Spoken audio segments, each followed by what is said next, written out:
I want to do. As I said, we are waiting for the latest comments because the government shutdown vote could be tonight. Let's go ahead and go out live right now to the government shutdown. I see somebody at the panel. Let's see what they had to say.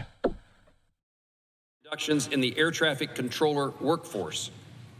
Unfortunately, both these concerns have materialized in what has become the longest government shutdown in our nation's history.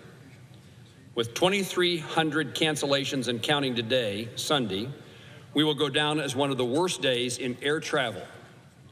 I've never seen anything good come from a government shutdown. Lapses in federal funding have made it harder for families to access SNAP benefits. Head Start programs have been put on pause, and thousands of federal employees are unable to receive a paycheck. This dysfunction is damaging enough to our constituents and economy here at home, but it also sends a dangerous message to the watching world. It demonstrates to our allies that we are an unreliable partner, and it signals to our adversaries that we can't work together to meet even the most fundamental responsibilities of Congress.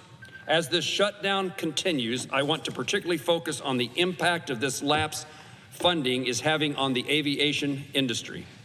TSA agents and air traffic controllers have had to continue working while missing 2 paychecks. It's a stressful job and one that has grown increasingly more difficult throughout the year. Combine that with uncertainty on how to pay rent, put food on the table, and gas in your car. It is no surprise that we're seeing more and more controllers not show up to work. We are already facing a shortage of controllers, and now we are seeing more having to pick up second jobs to pay the bills, or seeing some quit entirely. Our inaction and our inability to gain consensus are deterring young people interested in futures such as air traffic controllers or other aviation professionals from pursuing those careers. The vulnerabilities in our aviation system has led Secretary Sean Duffy to begin reducing flights by 10% at 40 major airports. Airlines, businesses, and general aviation alike are cutting into their operations to make certain that airspace is as safe as possible. It is critical to know that these impacts are not lopsided on those high traffic areas. Small and medium hub airports, such as we have in Kansas, that connect to those 40 are experiencing this pain just as much. While this is a painful step, it is necessary for the safety of the traveling public, and I support Secretary Duffy's decisions. American Airlines indicated to me they've canceled more than 240 flights yesterday and delayed more than 1,000 flights, impacting more than 150,000 passengers. Airlines for America said that staffing shortages disrupted the flights of more than 4 million passengers from October 1 to November the 7th on their partner airlines. And that was before the mandatory reductions were put in place by the Department of Transportation. We can expect more cuts if we do not reopen the government.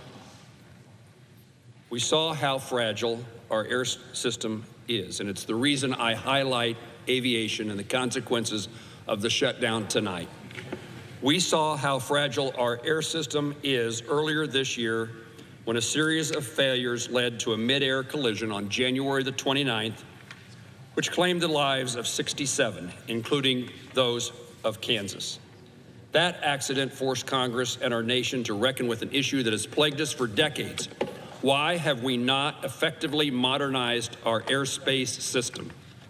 Since that crash, steps have been taken to train more controllers and improve the aviation system, including a $12.5 billion investment in modernizing our airspace. But those efforts are becoming much more difficult to accomplish during a shutdown. Unfortunately, the position of the aviation industry it finds itself in today cannot be easily solved, but we cannot even begin to solve it unless we reopen the government. Every day we remain shut down, the fragility of this system intensifies. Thanksgiving is only 18 days away. Americans are purchasing or would have purchased or already purchased tickets to be with their families. If we remain in a shutdown much longer, it will become increasingly difficult for airlines to deliver on their promises to their customers. The circumstances we are in cannot continue. We must reopen the government. I urge my colleagues to pass a clean continuing resolution to reopen government. I'm committed to working with my colleagues, to address the concerns they have and any issues brought forth by the shutdown.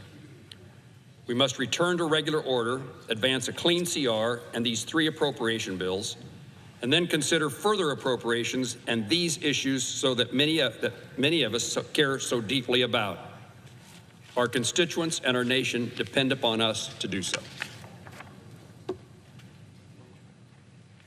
Mr. President, I note the absence of a quorum. Ms. Alston-Brooks.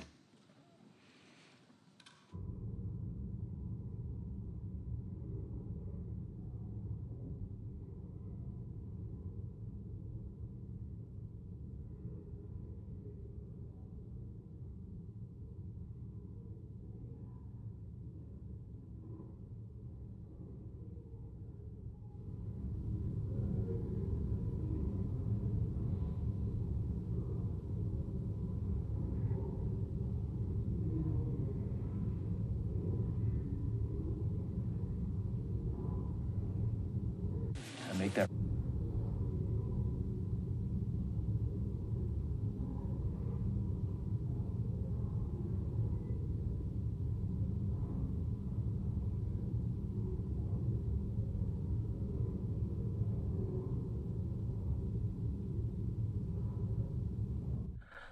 You were just listening in to Senator Jerry Moran, a Republican out of Kansas, as he was speaking for the Senate to vote on a measure to end the shutdown. We are currently now in day 40. This is a live look right now inside of the Senate floor, so anything could happen. And here at Live Now from Fox, we love to bring you the latest news and also what is live right now. Now, a little bit earlier, I spoke about an article that Chad Pergram had, and it was a hitchhiker's guide to what to expect tonight on the government shutdown.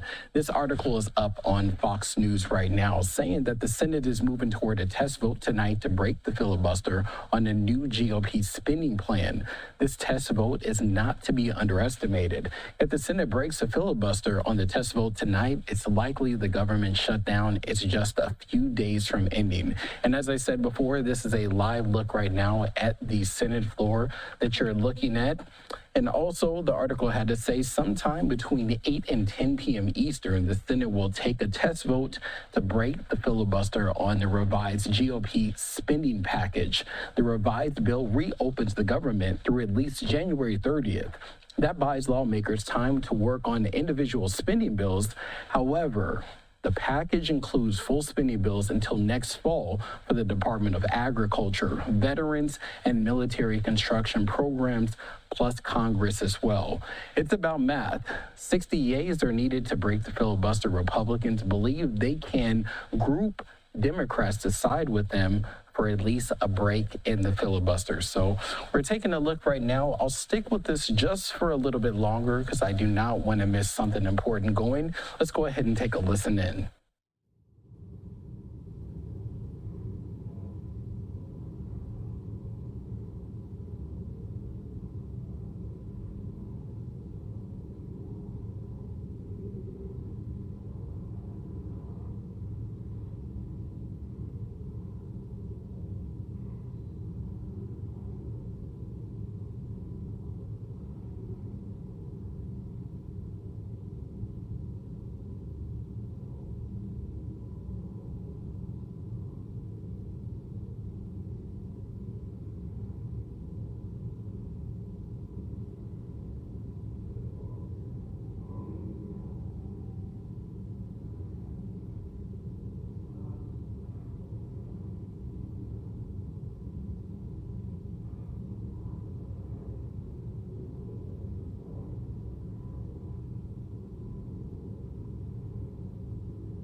So currently we're watching the Senate floor right now. As I said a little bit before, soon the Senate is going to vote on a measure to end the shutdown. We don't want to take a break just in case it does happen. So go ahead and stick with us. And there we go. There goes Ron Thune right now. Let's listen in.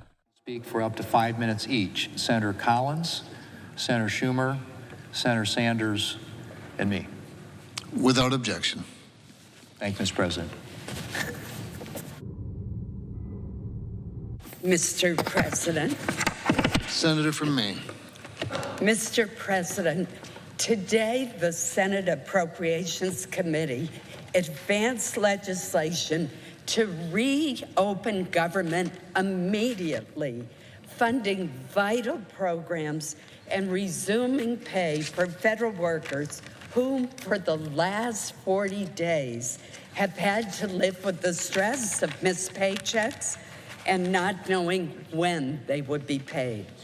Under our legislation, all federal employees, including members of our military and Coast Guard, the Capitol Police officers, Border Patrol agents, TSA screeners, air traffic controllers, all will receive their back wages. It is significant that this measure also includes 3 full-year, fiscal year 2026 appropriations bills, including the annual agriculture FDA bill, the military construction and Veterans Affairs legislation, very timely given that Veterans Day will soon be upon us, and the legislative branch funding. This 3-bill package, which originally passed the Senate on August 1st with overwhelming bipartisan support, 87 votes in 2 cases, 81 in another, will support our veterans, our troops, our farmers, and rural communities. Of note, this package will provide full-year funding for the Supplemental Nutrition Assistance Program, known as SNAP, and the Special Supplemental Nutrition Program for women, infants, and children, known as WIC. One of the most unfortunate and shameful consequences of the shutdown has been that these vital nutrition programs were in jeopardy for our most vulnerable families, including 170,000 Mainers who rely on the SNAP program. Other programs will be funded through January 30th, while the Senate and House continue our work on the remainder of the year-long appropriations bills. For example, funding for important programs like Head Start, and such as the Low-Income Heating Assistance Program will now be restored. I look forward to voting for this legislation and ending the unnecessary harm to the security of our families and our nations. We must begin to act tonight. We must not delay any longer. Finally, Mr. President, I want to thank the many members on both sides of the aisle of the Appropriations Committee and the Senate leadership who have worked especially hard to bring this package together. And I would be remiss if I did not also thank our staff. My staff missed an entire night's sleep to get this package together and get the job done. Thank you, Mr. President. Again, I want to particularly thank the members of the Appropriations Committee, including the 3 who served as the subcommittee chairs, Senator Bozeman, Senator Hoven, and Senator Mullen. I want to thank Senator Britt, who did an extraordinary amount of work, Lisa Murkowski, Mike Rounds, Jerry Moran, Sherry Moore Capito, Sidney Hyde-Smith, Deb Fisher. There's so many who worked so hard on this package. I want to thank each and every one of them. Let's get the job done, and let's do it fast. Thank you, Mr. President. Senator Hoeven in my list. Senator Hoeven was a rock star, so I want to make sure that I mentioned him. Thank you. Senator from Vermont.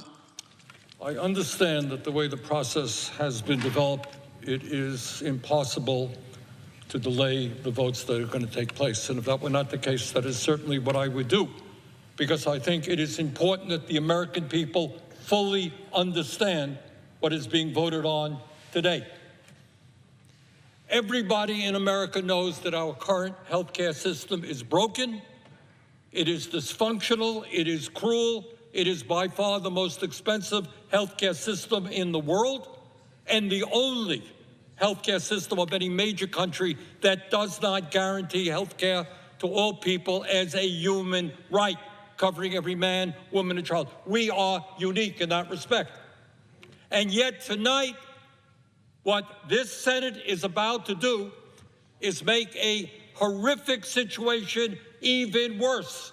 So let's be clear what this vote is about. If this vote succeeds, over 20 million Americans are going to see at least a doubling in their premiums in the Affordable Care Act. In my state of Vermont and throughout this country, for certain groups of people, it will be a tripling and a quadrupling of their premiums. There are people who will now be paying 50% of their limited incomes for health care. Does anybody in the world think that makes sense? And if this resolution is passed tonight, we are on a pathway to throw 15 million Americans off of Medicaid and the Affordable Care Act. 15 million.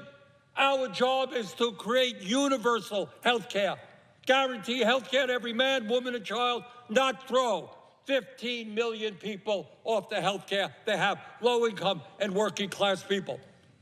And my friends, know what you are voting on. Studies are out there that when you throw 15 million people off health care, some 50,000 of our fellow Americans will die unnecessarily every single year. Anyone think that's funny? Something to laugh at? Something to just go past? I don't. 50,000 Americans die unnecessarily. Now, I know as part of this resolution that the majority leader is going to say, well, Democrats can put together their own bill, and it'll come to the floor here in the Senate for a vote. As everybody here knows, that is a totally meaningless gesture. You can get 100 votes here in the Senate. Won't mean anything because the House is not going to take it up, and the President of the United States certainly will not sign it. So, Mr. President, I hope that anybody here who is thinking of voting for this reconsiders, goes back home and talks to their constituents and asks them what it will mean if their health care premiums are doubled or tripled. Thank you, Mr. President. The Democratic leader. Mr. President, America is in the midst of a Republican-made health care crisis, worse than anything the American people have seen in decades.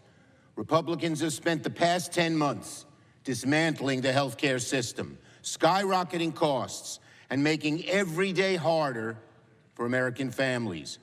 Because of Republicans, Americans are going to suffer immensely as this health care crisis gets worse. Democrats have been fighting to end this crisis over and over again. Democrats have wanted to lower costs, but Republicans fought us every step of the way.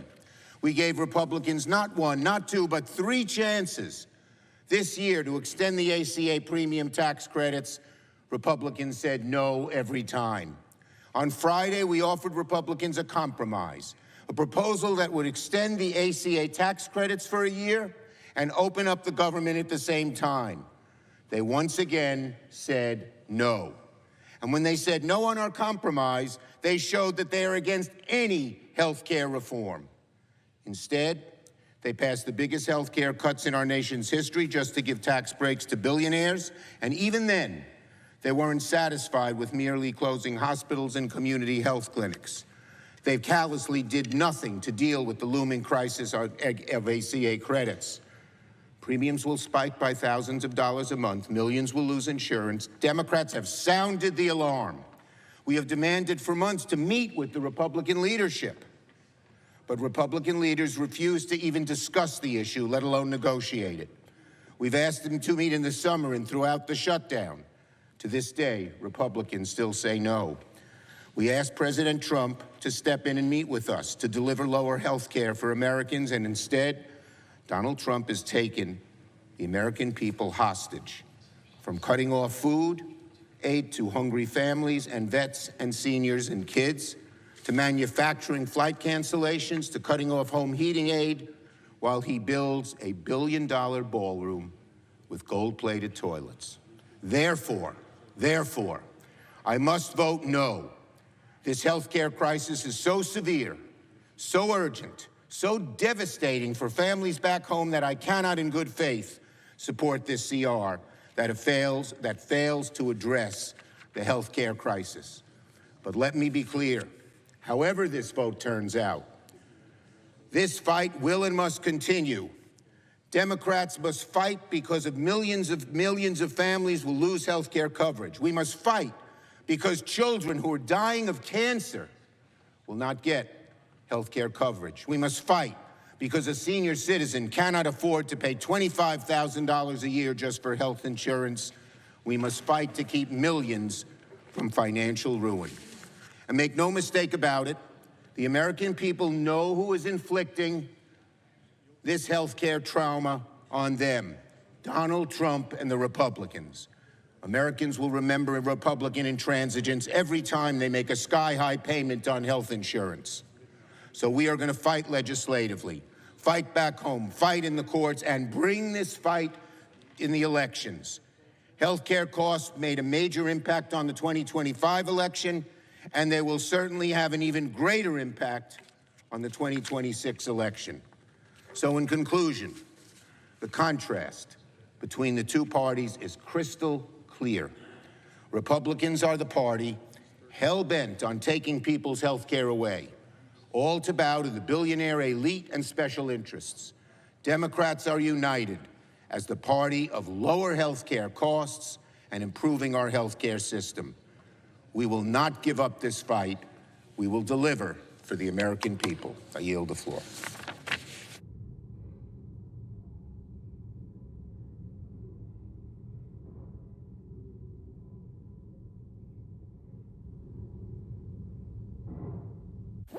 Mr. President. Majority Leader. Mr. President, after 40 long days, I'm hopeful that we can finally bring this shutdown to an end. And I don't need to go over all the reasons why it's imperative that we get the government open as soon as possible. From the truly precarious situation we are in with regard to air travel to the fact that our staffs have been working without pay for a full 40 days now, all of us, Republicans and Democrats who support this bill, know that the time to act is now. And so in just a few minutes, I will call up the vehicle for a clean continuing resolution packaged with 3 bipartisan year-long appropriations bills: agricultural appropriations, military construction, VA appropriations, and legislative branch appropriations. These bills will fund SNAP for the entire fiscal year. They will fund WIC for the entire fiscal year. And they will fund our veterans for the entire fiscal year. After 40 days of uncertainty, I'm profoundly glad to be able to announce that nutrition programs, our veterans, and other critical priorities will have their full-year funding. And my goal is to quickly move to other full-year appropriations bills. As I've said many times, I firmly believe that the way to fund the government is by passing appropriations bills through regular order, a process that gives senators from both parties the fullest chance to make their voices heard. Mr. President, I also want to mention health care. There's been a lot of talk over the last several weeks on both sides of the aisle about the health care crisis in this country. And I'm thankful to be able to say that we have senators, both Democrat and Republican, who are eager to get to work to address that crisis in a bipartisan way. These senators are not interested in political games. They're interested in finding real ways to address health care costs for American families. We also have a president who is willing to sit down and get to work on this issue. And so I'm looking forward to seeing what solutions might be brought forward. Regardless, as I have said for weeks to my Democrat friends, I will schedule a vote on their proposal, and I've committed to having that vote no later than the second week in December. Mr. President, again, I am optimistic that after almost 6 weeks of this shutdown, we'll finally be able to end it. I will call up that bill in a matter of minutes, and I look forward to passing the clean continuing resolution and appropriations bill package in the very near future. Now, Mr. President, I move to proceed to the motion to reconsider the cloture vote on October 16th on the motion to proceed to H.R. 5371. The question's on the motion. All in favor say aye. Aye.